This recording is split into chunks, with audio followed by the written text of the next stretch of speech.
Во паркот во скопската населба Методи Андонов Ченто има 3 скулптури на праисториски животни во природна големина.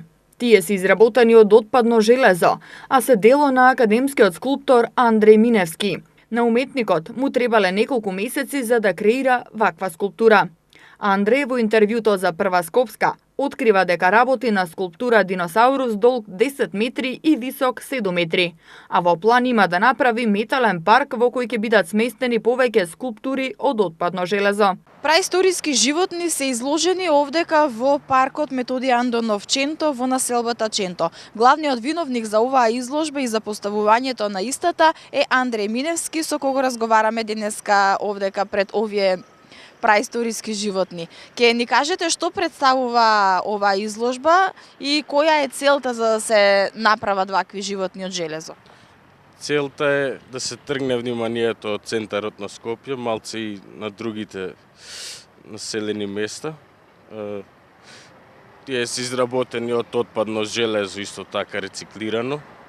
Има делови од кола, лимови, некои ланци. Иначе е проект на град Скопје, кој се вика од центар кон периферија и токму затоа е и тука изложбата направена. Иначе има сега 3 скулптури, преисториски, така. Зошто одбравте материјалот да биде токму од отпадно железо? Отпадно железо ради рециклација и рециклирање и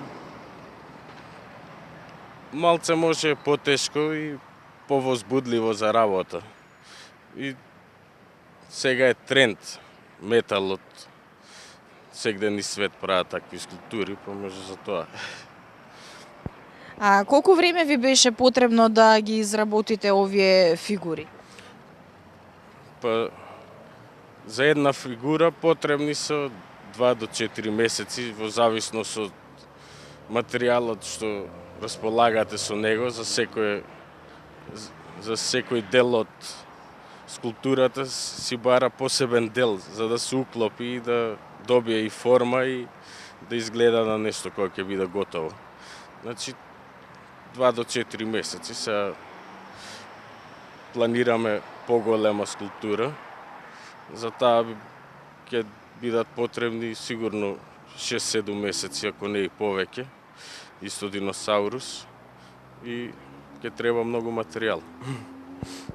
Значи веќе подготвувате уште една скулптура да направите, овдека се 3 поставени, дали планирате и повеќе скулптури да изработувате па да правите и поголеми изложби? Да, мене целта ми е да направам еден метален парк. Сега случајно така почна со диносауруси, но понатаму ќе се смени и други работи ќе правам од метал и од други материјали. Сега таков ме периодот метален, како да кажам. Каква е реакцијата од граѓаните, од луѓето што поминуваат овде, што ги гледаат овие скулптури? Реакциите какви се? Сите се воодушевени, да кажам. Се фотографираат со нив. Деца пред се сакаат да ги видат, носат специјално децата за да ги видат скулптурите.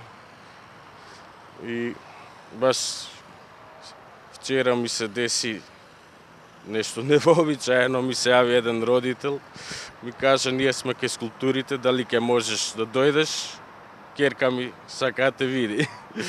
И дојдов тука и ми поклони црта што го цртала, сега ќе си го урамам. Да, и така. Ќе бидат ли префрлени овие скулптури во друг парк, на друга локација или овде остануваат? Сега за сега бараме простор. Можно е да бидат префрлени во зоолошка градина. Треба да на тоа работиме. Треба да се направи муабет со директорот, како ќе се договориме. И барам исто место за големиот диносаурус, сакам да кажам. Пошто нема кај да го правиме, можно и на лице место негде да се прави. Можно и во зоолошка, не знам. Имате представа колку голем ќе биде диносаурусот? Долг ќе биде околу 10 метра, висок 7. И ќе биде од делови, ќе се расклопува, за да може да се транспортира. Изложбата е насловена "Од граѓаните за градот" и е дел од програмата на град Скопје од Центарот кон периферијата, културата како алатка за социјален развој.